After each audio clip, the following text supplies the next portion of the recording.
Bintay ng gad para sa 23 anyos si Jake Bercasio kan Barangay Bunot, Legazpi City na mapabali sa tulong sa edukasyon program kan Ako Bicol Party List.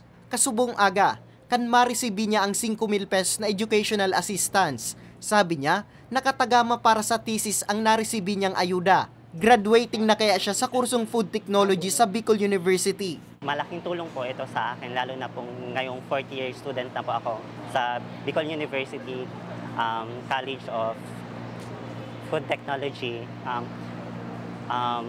And also po, malaking tulong din po ito sa financial support ko din po sa thesis and then sa OJT namin po. Ibabakal naman ni Daniela ning accounting book ang naresibi niyang pinansyal na asistensya. For education po, mostly po sa books po kasi yung accounting needs po talaga ng books.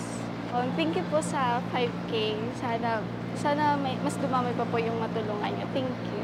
Si Nanay Anali, labi man ang pasasalamat na may mga siring na programa ang partido, asin ang DSWD. Dakulang kagianan kay ini sa siring niyang may pigpapaklase.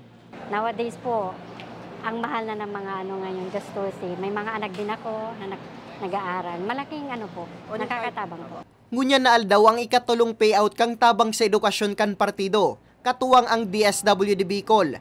Ginibo ang payout sa Embarcadero de Legazpi sa syudad ning Legazpi. 311 mga estudyante gikan Barangay Bunot, Barangay Banyo, Barangay Gugon, asin Barangay Cruzada ang nakaresibi ning 5,000 pesos na asistensya. Sa Miyerkules, Setyembre 13, 287 mga estudyante gikan naman sa Barangay Peñaranda, Barangay Puro, Barangay Sabang, asin Barangay Victory Village sa syudad ning Legazpi ang nakatala na makaresibi maning parehong asistensya. Para sa mga baretang Tatak Bicol, Nomer Corporal.